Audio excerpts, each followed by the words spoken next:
الحمد لله رب العالمين، والصلاة والسلام على أشرف الأنبياء والمرسلين وعلى آله وصحبه ومن تبعهم بإحسان إلى يوم الدين. أما بعد، فأعوذ بالله من الشيطان الرجيم. بسم الله الرحمن الرحيم.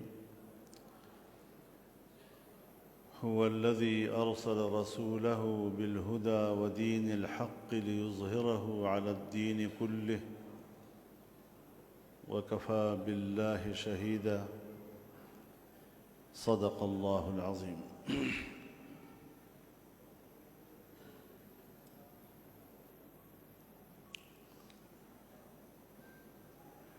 جامعہ بنوریہ عالمیہ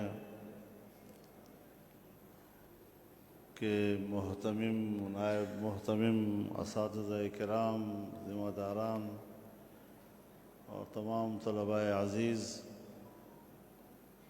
میرے بزرگوں، دوستوں، میرے بھائیوں، یہ میرے لیے سعادت ہے کہ ایک علمی مرکز میں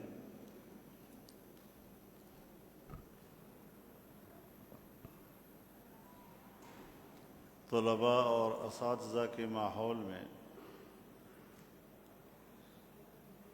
چند لمحات آپ کے ساتھ بیٹھنے کو نصیب ہو رہے ہیں۔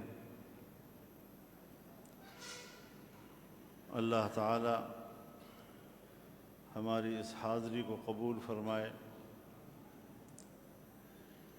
اور چونکہ یہ دینی علوم کا ایک مرکز ہے، طلباء بھی یہاں دینی علم حاصل کرتے ہیں،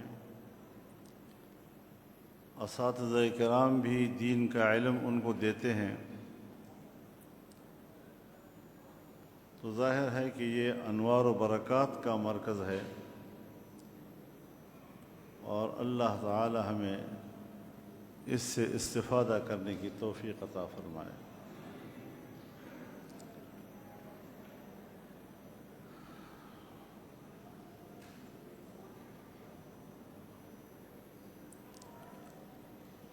ہمارے یہ مدارس جن علوم کی حفاظت کر رہے ہیں،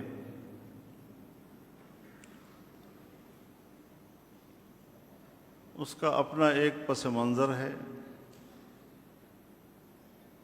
اس کی اپنی ایک تاریخ ہے،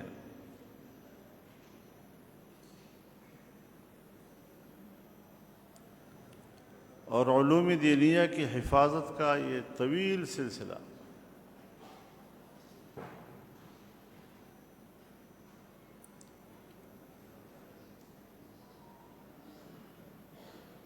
پونے 200 سال تو تقریباً اب پورے ہو رہے ہوں گے۔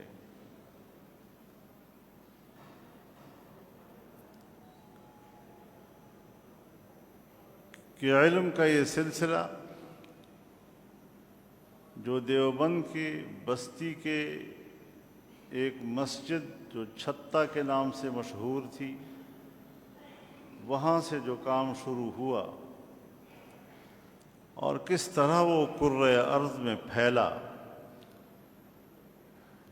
اس کو اللہ کی جانب سے قبولیت سے ہی تعبیر کیا جا سکتا ہے، کوئی اور تعبیر اس کی نہیں کی جا سکتی۔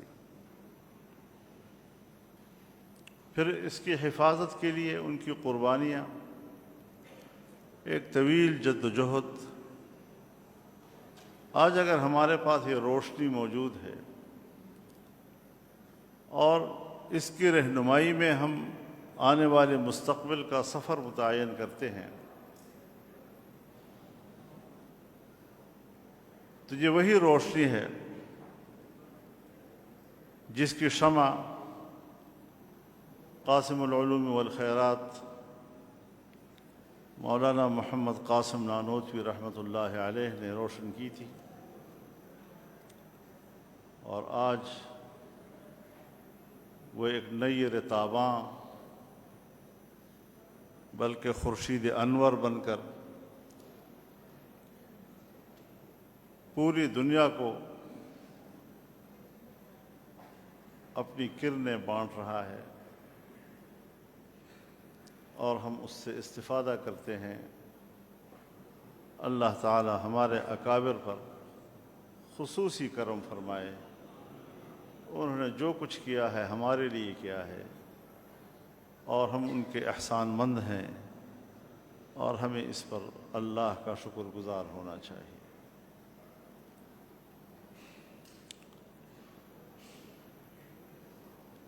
انگریز نے جب ہندوستان پر قبضہ کیا اور علی گڑھ میں اپنی نگرانی میں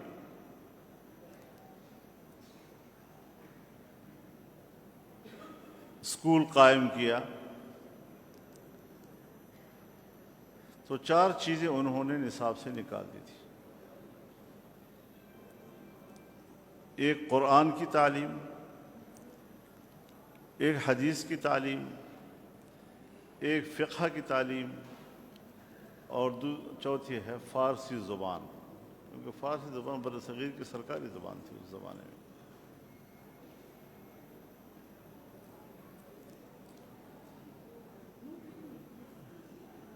ان کو حفاظت دینے کے لیے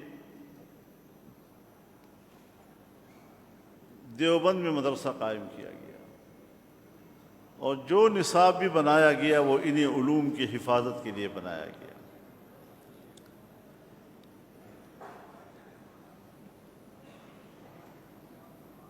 پورے بر صغیر میں ان کے نصاب کے مدرسے بھی ہیں اور ہمارے نصاب کے مدرسے بھی ہیں۔ جہاں وہ ہیں وہاں ہم بھی ہیں۔ ہاں، یہ بھی ہو سکتا ہے کہ جہاں ہم ہوں گے اور وہ نہیں ہوں، لیکن ان علوم کی حفاظت کے لیے جو نظام قائم کیا گیا، آج ایک نیا دور آ گیا ہے،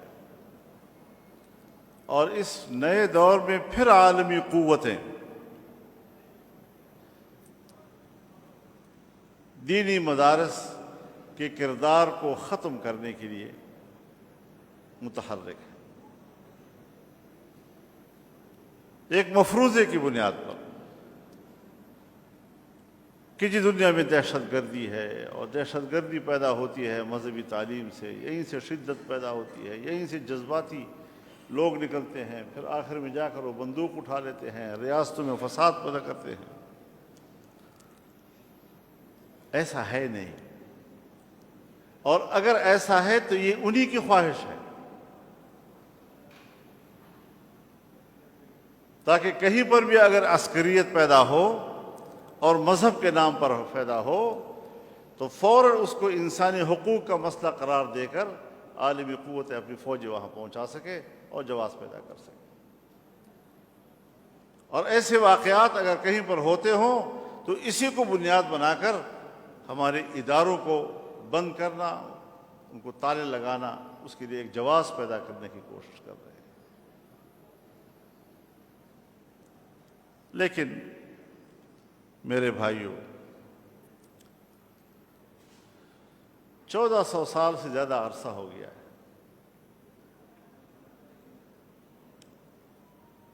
اسلام کی پوری تاریخ اسی کشمکش سے بھری ہوئی ہے۔ ہر زمانے میں اسلام اور اہل اسلام کسی نہ کسی ایک امتحان میں پڑے ہیں، لیکن اللہ جس کی حفاظت کرتا ہے سو ہزار کشمکش سے نکل کر بھی اسلام آج بھی محفوظ ہے، قرآن و حدیث کے علوم آج بھی محفوظ ہیں۔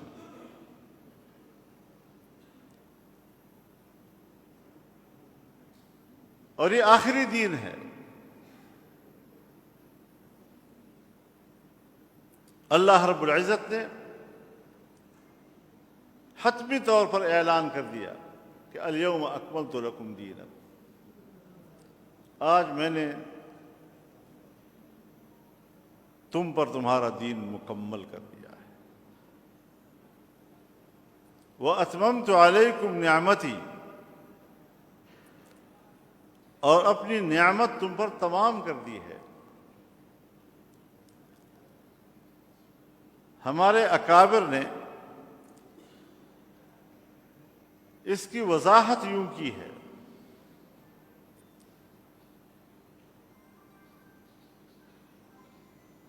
کہ دین باعتبار تعلیمات و احکامات کی مکمل ہے،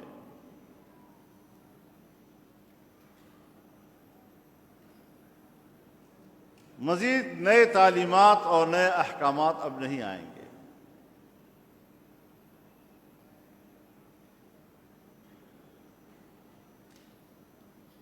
مبدأ اب ہمارے سامنے ہے،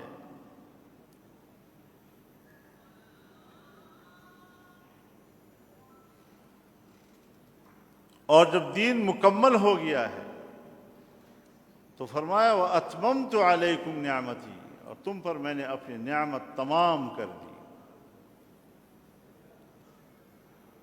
یعنی اتمام نعمت کا جو فرد کامل ہے خارج میں، وہ اس دین کا اقتدار ہے، اس کی حاکمیت ہے۔ جب تک یہ دین حاکم نہیں بنتا تو پھر صرف ہم عبادات میں گزارا کرتے رہیں گے، کچھ معاشرتی اخلاقی معاملات میں ہم اس کی رہنمائی لیں گے،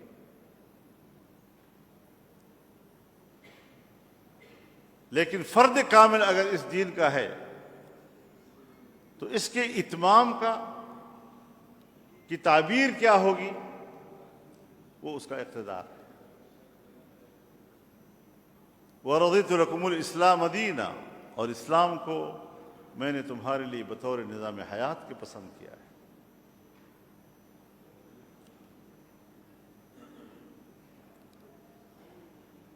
ہمارے اکابر نے ہر پہلو سے اور ہر شعبے میں اس مقصد کے لیے کام کیا ہے، چاہے علم کا میدان ہو، چاہے دعوت کا میدان ہو، چاہے سیاست کا میدان ہو۔ تاریخ بھری پڑی ہے آپ کی۔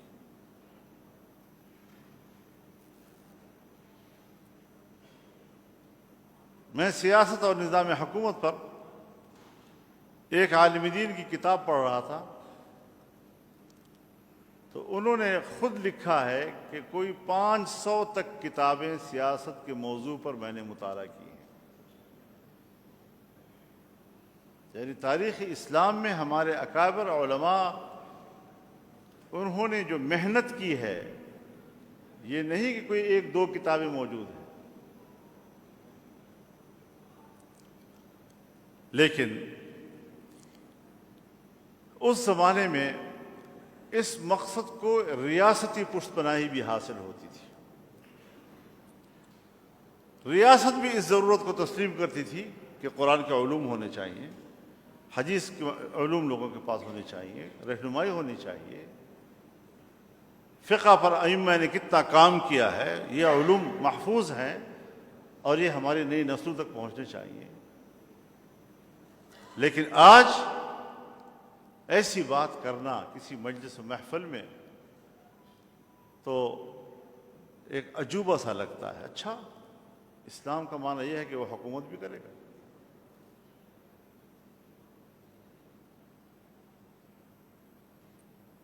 تو اسلام کو ایک بالاتر نظام کے طور پر ثابت کرنا، یہ ایک عملی زندگی کا نام ہے۔ لِيُظْهِرَهُ عَلَى الدِّينِ كُلِّهِ۔ اور آپ تو نظام کی بات کرتے ہیں، رسول اللہ صلی اللہ علیہ وسلم کی آواز پر اپنی آواز اونچی کرنے کی بھی اجازت نہیں ہے، تو پھر آپ کے قانون پر کسی دوسرے قانون کو بالاتر سمجھنا، اس کی اجازت کب ہو سکتی ہے؟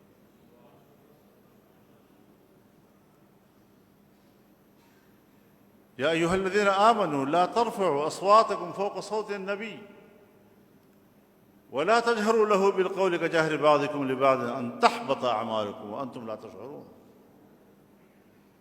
اعمال ضائع ہو جائیں گے آپ کے۔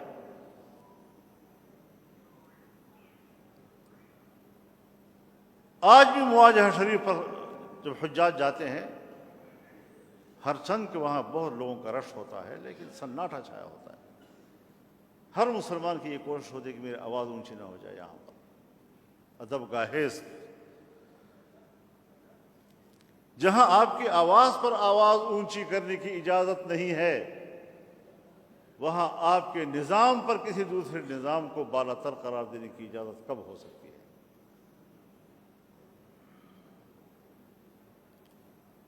لیکن اب یہ بات پہلے ہم تو تسلیم کریں۔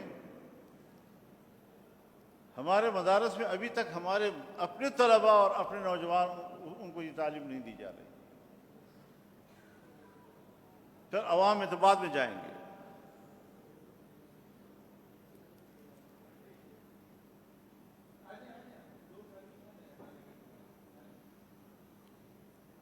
تو بنیادی چیز یہ ہے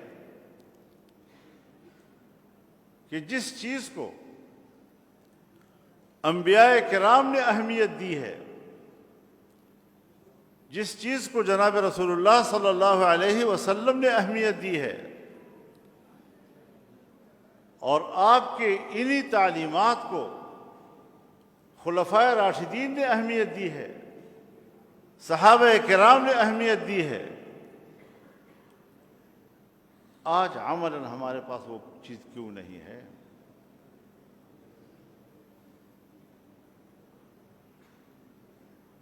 خلافت راشدہ کا ہم نام لیتے ہیں، خلافت راشدہ پر فدا ہونے کی بھی ہم بات کرتے ہیں۔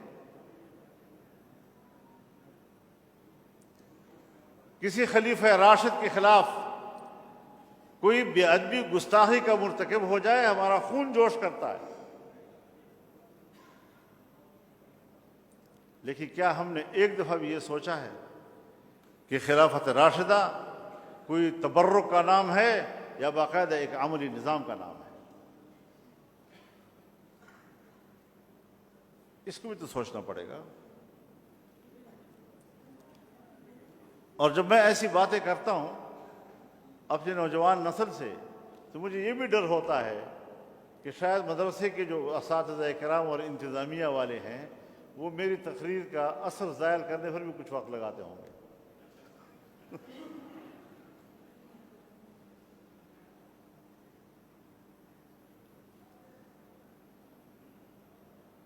تو سیاست شرعیہ کیا ہے؟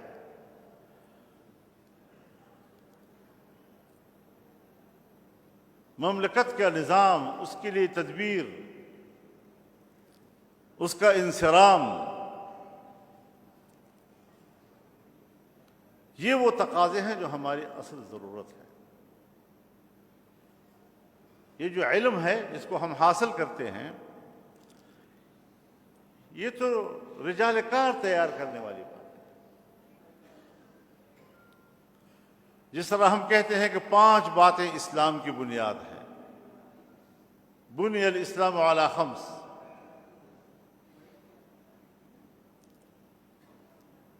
اب 5 باتیں جن پر کہ اسلام کی بنا کھڑی کی گئی ہے، اسلام کی عمارت کھڑی کی گئی ہے، ہم نے ان 5 باتوں کو اسلام کہہ دیا، جبکہ وہ تو اساس ہے، وہ نہیں تو کچھ بھی نہیں ہے۔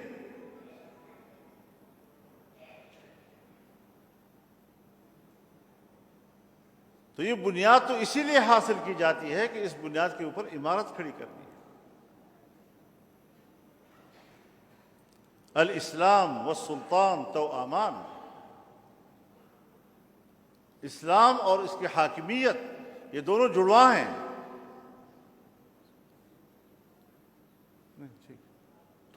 ٹھیک ہے ایسی بس، یہ تو جڑواں چیزیں ہیں۔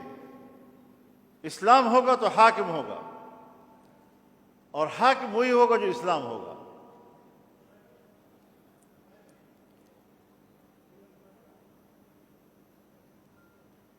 تو اس اعتبار سے ہمیں اپنی ترجیحات بھی معلوم ہونی چاہیے۔ ہمارے اکابر نے بڑی محنت کی ہے، اس کے لیے قربانیاں دی ہیں،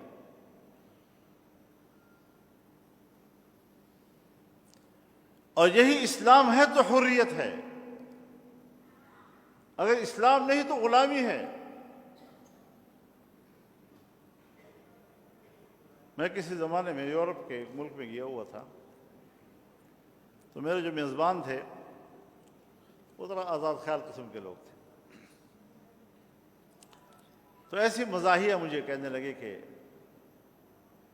مولوی صاحب آپ لوگ مسجدوں میں بیٹھ کر صبح سے شام تک ایک ہی سبق ہمیں پڑھاتے ہیں،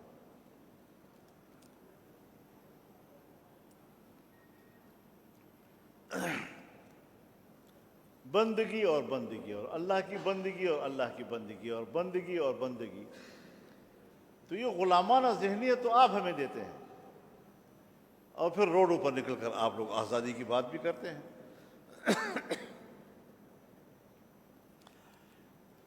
تو ہمارے معاشرے میں جو عبدیت کا تصور ہے اور بندگی کا تصور ہے اور غلامی کا تصور ہے، یہ تو علماء کرام ہمیں دیتے ہیں۔ اب عجیب سے ایک سوال تو ان کے دماغ میں آ گیا، تو کیا کر سکتے تھے؟ تو میں نے کہا کہ یہ بات نہیں ہے، آپ سمجھے نہیں ہیں اس چیز کو۔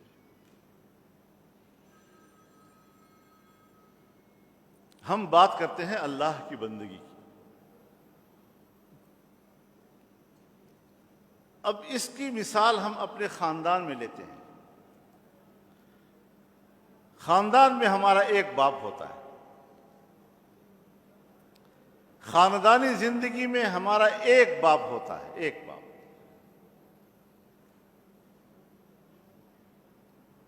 جس طرح خاندان میں ہمارا باپ ایک ہے کہ جو ہمارے ظاہری تخلیق کا سبب بنا ہے، اسی طرح کائنات کا خالق بھی ایک ہے۔ اب گھر میں جو آپ کا باپ ہے، جس کے سبب سے آپ دنیا میں آئے ہیں، جو اولاد اپنے والد کی فرما بردار ہو، اس کا ہر حکم مانتا ہو، اپنے والد کی زمین پہ محنت کرتا ہو، اپنے والد کے کارخانے کو چلاتا ہو، اس کے دفتر کو چلاتا ہو، اس کی دکان پہ بیٹھتا ہو، ہمارے معاشرے میں والد کی جگہ کام کرنا، چاہے زمین میں ہو، چاہے کارخانے میں ہو، چاہے دفتر میں ہو، جہاں بھی ہو، اس کو ہم مزدور اور ملازم نہیں کہا کرتے۔ اس اولاد کو ہم اپنی جائیداد کا مالک کہا کرتے ہیں۔ ہاں، بہت سی معاشی مجبوریاں ایسی آ جاتی ہیں کہ ہمیں ایک طاقتور کے سائے میں جانا پڑتا ہے، اور اس کے جا کر پھر ہم ان کی نوکری بھی کرتے ہیں، ہمیں ملازم بھی کہا جاتا ہے، ہمیں سرونٹ بھی کہا جاتا ہے، اور جو بھی نام معاشرے میں مشہور ہیں وہ سارے ہمارے اوپر منطبق ہو جاتے ہیں۔ تو اسی طرح جو قومیں ایک اللہ خالق کائنات کی اطاعت کرتی نظر آئیں، وہی قومیں آزاد قومیں کہلاتی ہیں، اور جو انسانوں کے نظام کے تابع زندگی گزارتے ہیں وہ غلام قومیں کہلائیں گی۔ لہذا اسلام اللہ کا دین ہے، اور اللہ کے دین کی پیروی کرنا یہ تو بالکل ایسا ہی ہے جیسے معاشرے میں ہم اپنے باپ کی فرمانبرداری کرتے ہیں، اور وہ ہمارے لیے حسن ہوتا ہے، اس پہ اولاد کی تعریف کی جاتی ہے۔ بہت فرمانبردار بچہ ہے ماشاءاللہ، اپنے باپ کے کسی حکم کو نہیں ٹالتا، اپنے باپ کے اشارے پر عمل کرتا ہے، یہ تو حسن ہے معاشرے کا، انسانیت کا۔ تو اگر کوئی قوم وہ اپنے رب کی اطاعت کرتے ہوئے نظر آئے تو اس قوم کا حسن ہوتا ہے، یہ اس کی آزادی کی علامت ہوتی ہے۔ تو ہمارے اکابر اور ہمارے دین نے بھی یہ آزادی ہمیں سکھلائی، اور اسی کے تحت ایک معاشرے کو تشکیل دینا ہے ہمیں، اور اس پر ہمیں اس پہ نصاب میں ہمیں اس کو جگہ دینی چاہیے کہ اخلاقی پہلو بھی ہم مکمل سمجھیں۔ وہ شخصی ہوتی ہے، لیکن اس شخصی زندگی سے آگے بڑھ کر مملکتی نظام کے حوالے سے ہمارے پاس ایک نظام کا نقشہ ہونا چاہیے، تب آپ کے اندر ایک تحریک پیدا ہوگی کہ میں نے یہ جو کچھ پڑھا ہے یہ تو میں نے ایک بہت بڑے مقصد کے لیے پڑھا ہے. صرف یہ نہیں کہ ہم پھر بعد میں کہیں محراب تلاش کر رہے ہوں یا کبھی کوئی حجرہ تلاش کر رہے ہوں، کوئی درس تدریس کے لیے بھی نہ سماجت کر رہے ہوں، وہ بھی ٹھیک ہے اپنی جگہ پر، لیکن یہ مقصد زندگی تو نہیں ہونا چاہیے. تو بہرحال آپ طالب علم ہیں، نوجوان ہیں، آپ کل کے معمار ہیں، کل کی ذمہ داریاں آپ پہ لینی ہیں، اور اس حوالے سے کچھ احساس ذمہ داری کے تحت میں نے آپ سے کچھ باتیں کر لی ہیں. اگرچہ میں سوچ رہا تھا کہ میں کچھ بھی نہیں کہہ سکوں گا، طبیعت کمزور ہے، لیکن اللہ نے کچھ توفیق دے دی اور شاید کہ اتر جائے تیرے دل میں میری بات اس مقصد کے لیے. اللہ تعالیٰ اس کو قبول فرمائے. وآخر دعوانا ان الحمد للہ رب العالمین.